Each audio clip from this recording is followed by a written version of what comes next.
Okay, we are going to analyze everything about this. So over what intervals is the function f increasing or decreasing? Any local max or mins? Over what intervals is the function f concave up and concave down? And are there any inflection points? This is a particular graph that if you try and put this into your graphing calculator and just answer these questions using your graphing calculator, you're not going to be able to see the answers easily at all. So the ones that we've been working on in class have been polynomials that it's pretty easy just to answer them using the graph. The department knows this. The department tends to put things like this on the final. So it forces you to use the methods that we've discussed in class. So first of all, we want to get the critical numbers of this function. And if I'm going to get the critical numbers, I need to rewrite f.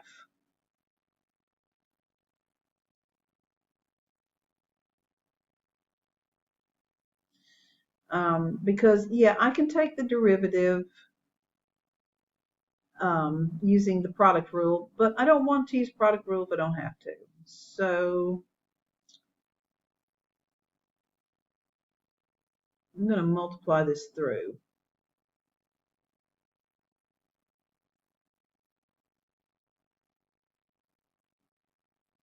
And so this is going to be x squared minus 8x plus 16. And then when I multiply this through using the exponent rules, I get this.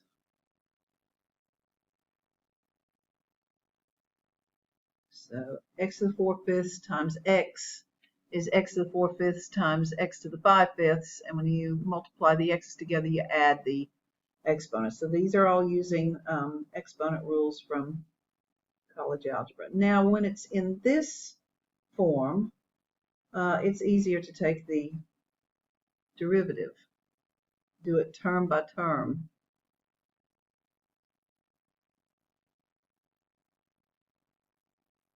So if I subtract 1 from that, I'm going to get, or subtract 5/5 from that, I'm going to get 9/5. If I subtract 1 5/5 from that, I'm going to get 4/5. And this is going to give me 4/5 out the front times x to the 4/5 minus 5/5 is negative 1/5.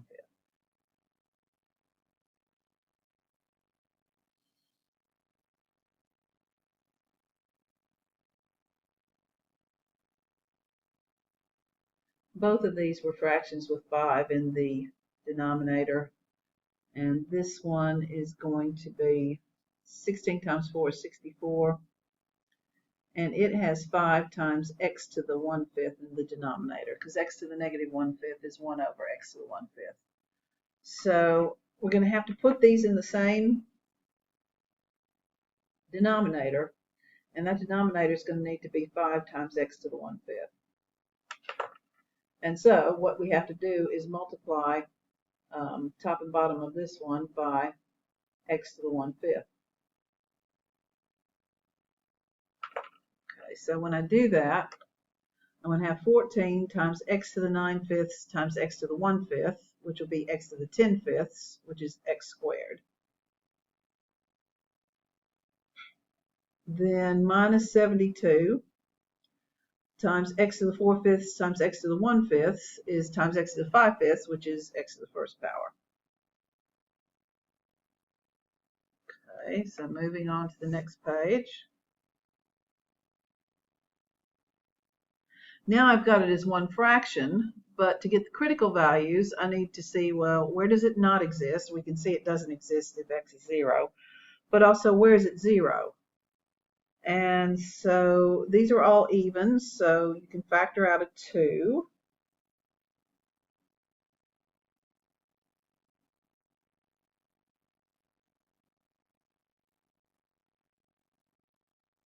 And then you can try and factor this, and if you can't factor that, you can use the quadratic formula. This does factor. Now, it might not factor, so you'll have to use quadratic formula. Quadratic formula always works, but you have to be extremely careful of applying it that you don't make a mistake with a negative number.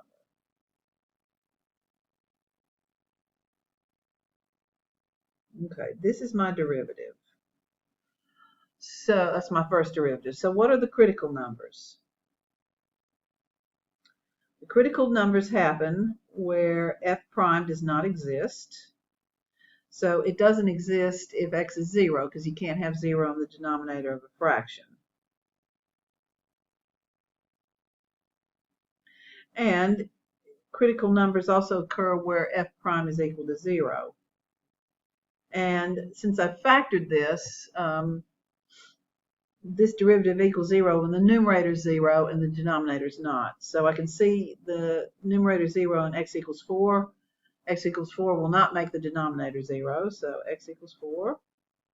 And x equals 8/7, the fraction 8/7. And that's fine, it won't make the denominator 0. Now I need to list these in order.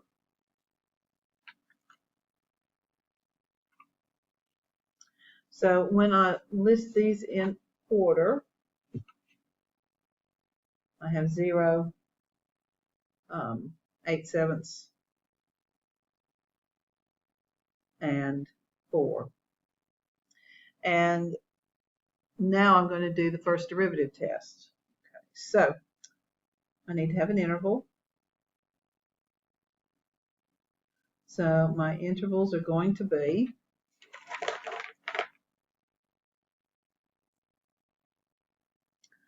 negative infinity to 0,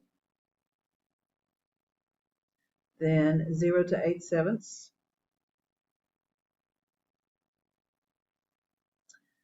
then 8/7 to 4,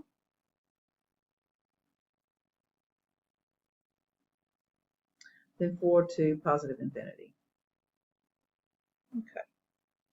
And now I need to know where is the derivative positive or negative when it's inside here. So since I've written the derivative like this, I can actually write this as 2/5. I can take out 2/5. X minus 4 times 7x minus 8 times 1 over x to the 5th, x to the 1/5. So I don't need to worry about the 2/5. That's positive. That's out the front. So I'm going to list these products here. So x minus 4, then 7x minus 8, and then 1 over x to the 1/5.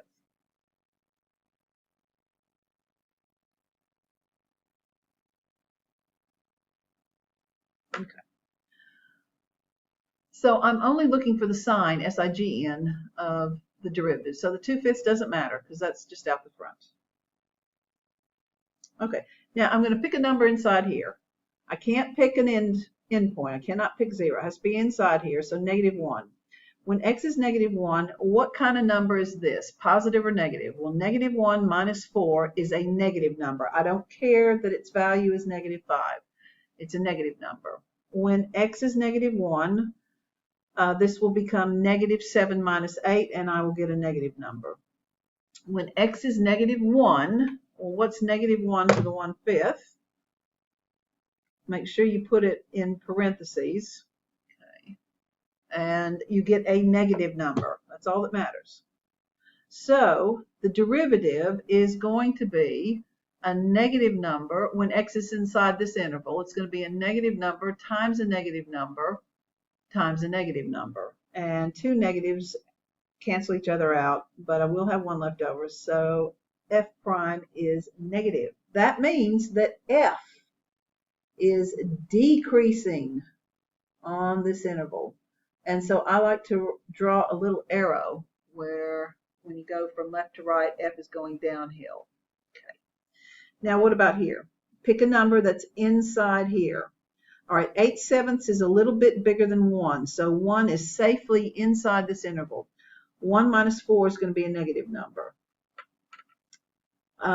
If x is 1 here, I get 7 minus 8, which is negative. And if x is positive 1 here, I get a positive number. So f prime, what kind of number is it going to be? It's going to be a negative times a negative, which cancels out, times a positive. So f prime will be a positive. That means f is increasing on this interval. And so I like to draw a little arrow like that. Okay. Now, pick a number that is safely inside here. Okay, so the number 2 is bigger than 8/7 and it's smaller than 4. So let's let x equal 2. 2 minus 4 is a negative number. 7 times 2 is 14 minus 8 is a positive number. Positive 2 to the 1/5 power is a positive number. So my derivative is going to be a negative number times a positive times a positive. My derivative will be a negative. And so f will be decreasing on this interval. And finally, find a number that is inside here. So I'm going to let x be 5. And for 5 minus 4, that will be a positive number. 7 times 5, 35 minus 8, that will be a positive number. And 1 over positive 5 to the 1/5 is a positive number. So the first derivative will be a positive times a positive times a positive. It's a positive. So f is increasing on this interval. Okay, so I can now say f is increasing when x lives in this interval, but also when it lives in here. And we have that f is decreasing when x lives in this interval, but also when it's inside this interval. Okay. Now, what about local maximum and minimum? Well, this is the reason why I drew these arrows. So what's on this line here, we can see that 0 is here. And f is decreasing just to the left of 0, and it's increasing on the graph just to the right of x equals 0. So we have a local minimum at x equals 0. What is its value?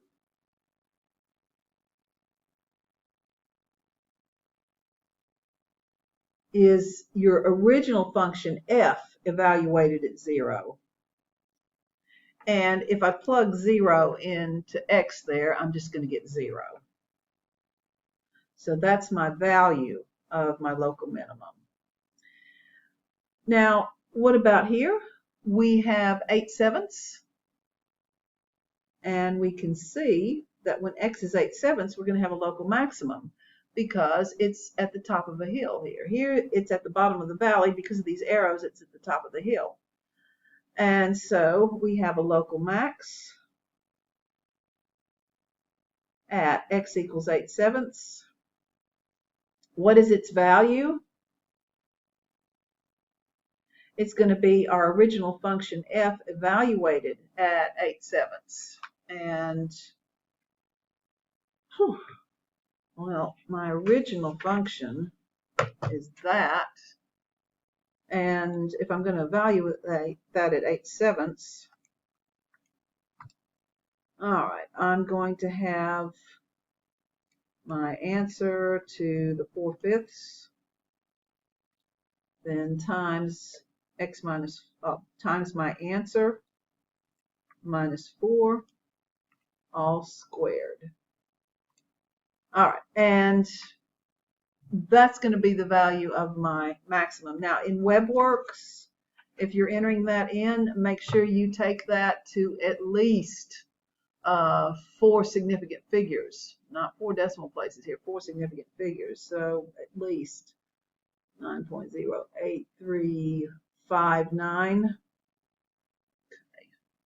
Okay. So that's my value of it. And then what about here? We have x equals 4 here, and we have a local minimum at 4. You can see it's at the bottom of the hill, sorry, bottom of the valley. So we have a local minimum at x equals 4. What is its value? Its value is f evaluated at 4. Luckily, f evaluated at 4 is easy. If I plug in 4 for x, that becomes 0. The whole thing becomes 0. Okay, so that's using the first derivative test. Now, what did we say we wanted to find out about this? Okay, so we've done that, and we've done that. Now, over what intervals is f concave up or concave down, and are there any inflection points? Okay, so what we're going to have to do next with this one is we're going to have to look at our second derivative. Okay, so with the first derivative,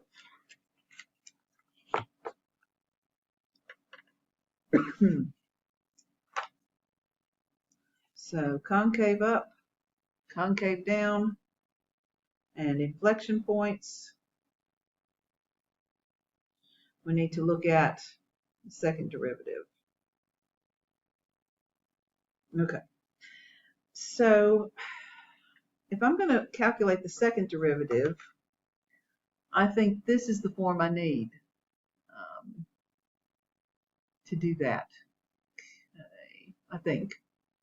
Or you could do, that's got rational exponents. So we might do that. Okay, so I'm going to take my first derivative. I'm not going to write it like that. I might use this one and use the quotient rule, I'm thinking.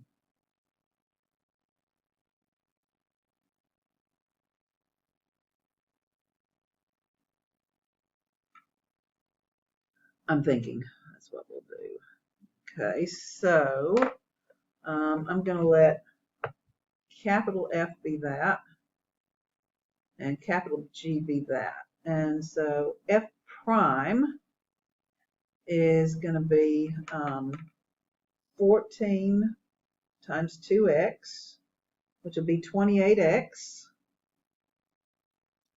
minus 72. Okay. And G prime is going to be 5 times 1/5, which is 1, times x to the 1/5 minus 1, 1/5 minus 5/5, which is negative 4/5. Okay, which is the same as 1 over x to the 4/5. Not sure yet which one I'm going to use, which form I'm going to use. We shall see. Okay. All right, so let's have a look at what that one's going to be. So I'm going to use the quotient rule, and it's going to be G times F prime minus F times G prime all over G squared. Okay, so that's going to be G, I might have to do it down here, G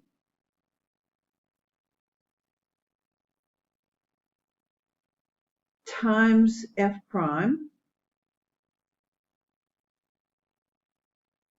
minus F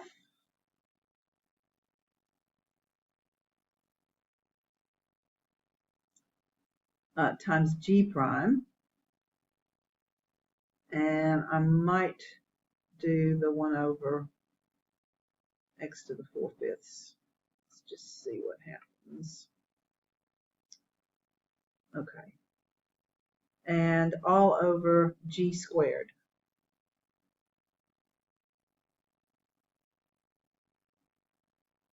Okay. Now, I'm not going to multiply all this through yet. I do want to get rid of the fraction. So what I'm going to do is I'm going to multiply the entire top by x to the 4/5, which means I have to multiply the denominator by x to the 4/5. Okay. All right, so when I do that, in the numerator, I'm going to have 5x to the 5th to the 1/5 times x to the 4/5. So I'm going to put it in there, times that, minus, and then when I multiply this by x to the 4/5, these will cancel.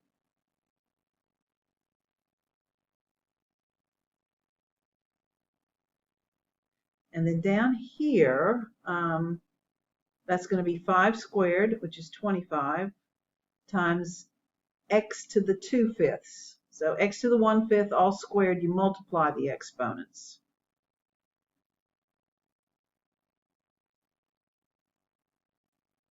Okay.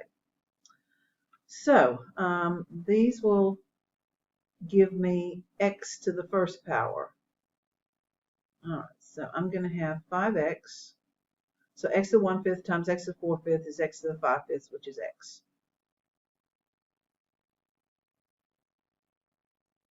And I'm going to have minus 14x squared plus 72x minus 64. Here I'm going to have 25 times x to the 6/5. All right. Okay. Keep it going. It might have been easier to, okay, so 5 times 28 is going to give me 140x squared. Then minus 72 times 5x. Then minus 14x squared plus 72x minus 64.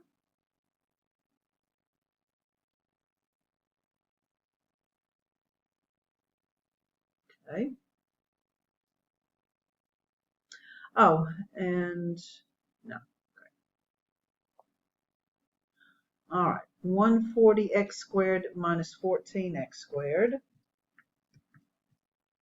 is going to be 126x squared.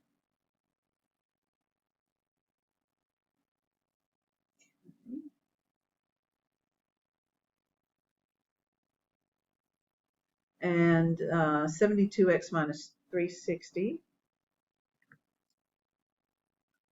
is minus 288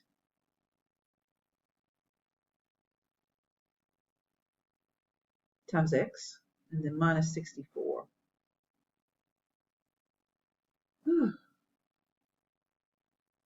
Okay.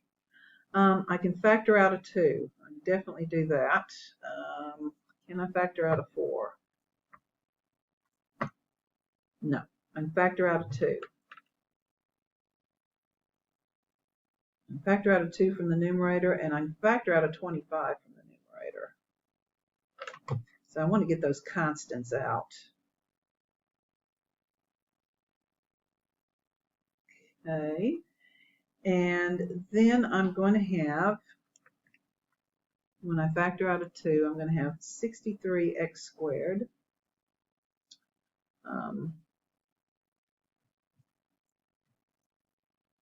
minus 144x minus 32. Okay. All right. And will this factor nicely? So this is my second derivative. Will this numerator factor nicely? Well, let's see. I'm going to graph it. So let me turn this off for a second. So 63x squared minus 144x minus 32. If I start with a zoom 6, is that going to give me Okay.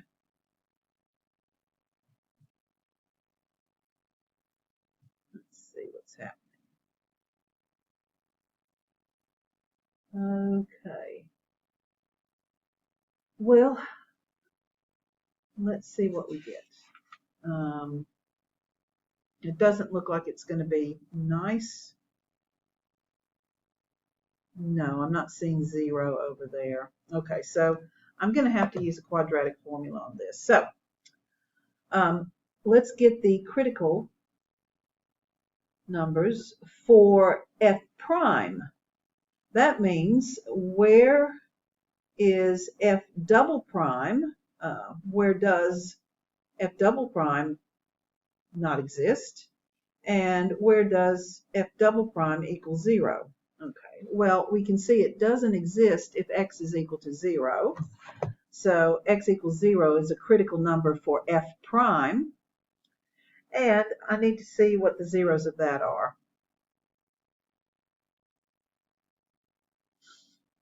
And so it's going to be minus b plus or minus the square root of b squared minus 4 times a times c all over 2 times a. So I'm doing quadratic formula for this. So a is 63, b is negative 144, and c is negative 32. So all over 2 times a. So I'm going to have 144 plus or minus the square root of 20736, then plus 4 times 63 times 32, all divided by 2 times 63.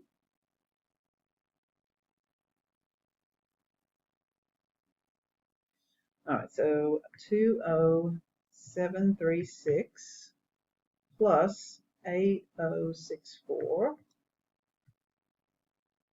is that. Now notice that 28,800 is equal to 288 times 100. So this will be the square root of 100 times the square root of 288, because 100 times 288 is equal to that number. The square root of 100 is 10. Now, what about 288?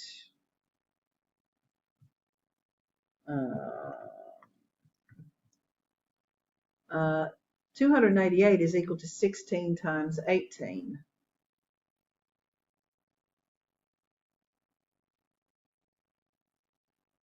So I'm going to have 144 plus or minus 10 times the square root of 16. Square root of 16 is 4. 10 times 4 is 40. And the square root of 18 is equal to the square root of 9 times the square root of 2.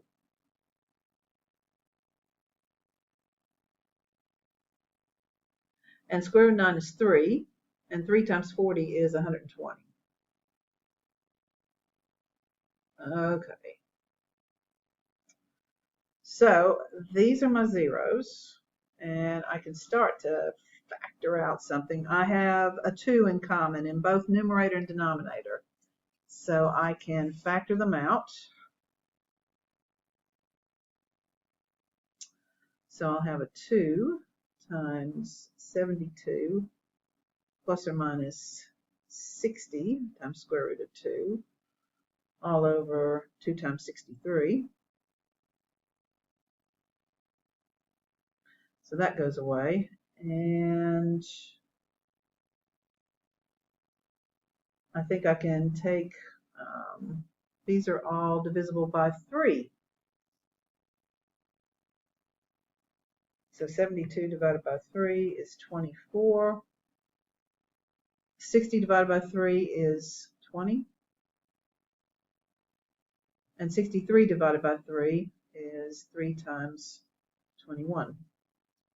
So now those will go away. Okay, so the zeros are going to be 24 plus 20 times square root of 2 over 21, and 24 minus 20 times square root of 2 over 21. Okay. So if we look at these numbers, I'm going to have this one's going to be 2.489727, and this one's going to be the negative 0.2040129. Okay, so that's where they are approximately. I just want to know that these are the exact numbers, because now I'm going to do my second derivative test. So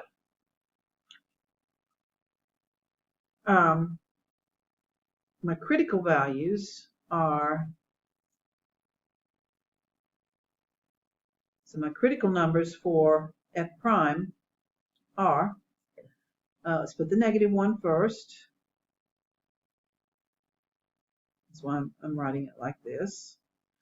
Then 0, then this +1, which is that.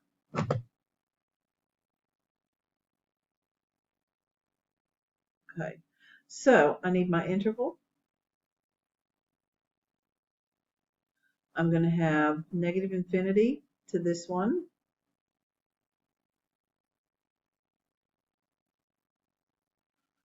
Then I'm going to have between this and 0.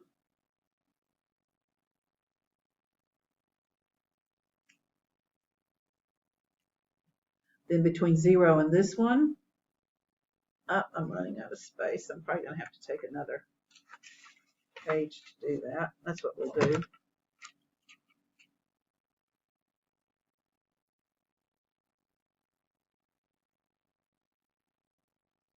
And then between this one and +infinity.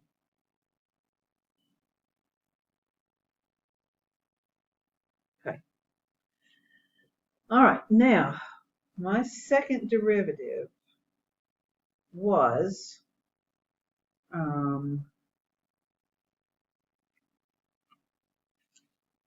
I need to know whether or not it's positive or negative. So I can ignore that. And I can ignore that. I just need the signs of those. So 63x squared minus 144x minus 32.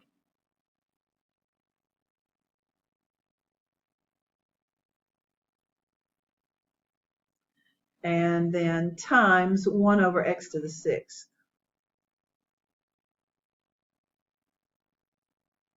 Uh, 1 over x to the 6/5. Okay. And then I should be able to get what the sign of my second derivative is going to be. Okay. Now, this is where I needed those approximations. This number here is that. And I need a number that's safely inside this interval. So I'm going to choose -1. So if x is -1, this will become, well, -1 squared is 1, so I'll have 63. Then 144 times -1 is -144, and negating that will give me +144, and then minus 32. It's a positive number. That's all I care about. If x is -1, then 1 over -1 to the 6/5 is a positive number. So the second derivative will be a positive number times a positive number. Okay. So I'm not counting these constants because they won't change anything. So it just makes the calculations easier. Okay, and so the second derivative is positive. That means that our original function f is concave up on this interval. So it has this kind of behavior, smiley face. All right, now what about here? what is inside here? Well, this is negative 2.04. Okay, I need a number that's safely inside here. So I'm going to choose my x to be negative 0.1. That will be safely inside this interval. So what happens if my x value is negative 0.1? I'll have 63 times negative 0.1 all squared minus 144 times negative 0.1 minus 32. Is it a positive number or a negative number? And it's a negative number. That's all I care about. What happens if x is negative 0.1 in here? I'll have 1 divided by negative 0.1 all to the 6/5. What kind of number is it? Positive or negative? It's a positive number. That's all I care about. So my second derivative will be a negative number times a positive number. So that'll be a negative number. So my original function f is concave down on this interval. Now what about in here? This number is positive 2.48. So I need a number that is safely inside here. 1 is safely inside here. So I'm going to have 63 minus 144 minus 32, which will give me a negative number if x is 1. And if x is positive 1 here, that will give me a positive number. And so what we have here is that the second derivative will be a negative number times a positive number. If x is inside here, the second derivative will be a negative. So f is also concave down on this interval. Okay, and this number is 2.48 something. I need a number that is safely inside here. So 3. 3 is safely inside that interval. What will we have? We'll have 63 times 3 squared minus 144 times 3 minus 32. Is that positive or negative? It's positive. And 1 over 3, positive 3 to the 6/5 is a positive number. And so f is concave up. So I can now give the intervals where f is concave up and concave down. F is concave up when x is inside negative infinity to 24 minus 20 times square root of 2 over 21, and when it's inside this interval. So 24 plus 20 times square root of 2 over 21 to infinity. That's where it's concave up. And f is concave down when x is inside each of these intervals. And you can't just leave that out and put one interval because 0 is not included. So when x is inside here, and when x is inside here. That is where it's concave up and concave down. Now, are there any inflection points? Well, what do we have here? This is the point, the x value, 24 minus 20 times square root of 2 all over 21. Now, what happens there? The concavity changes. So we do have an inflection point when x is equal to this number, 24 minus 20 times the square root of 2. 24 minus 20 times the square root of 2 all over 21. And what is the inflection point? Well, we have the x-coordinate, and then the y-coordinate is f evaluated at that. And I'm not going to work that out. You could put it into the original equation, you'd get decimals. Now, if this was a web work problem, you'd have to take this to at least 4 significant figures.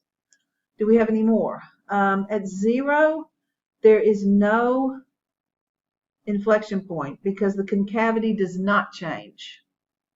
All right, but what about here? Well, at 24 plus 20 times square root of 2 over 21, we have another inflection point because the concavity changes from concave down to concave up.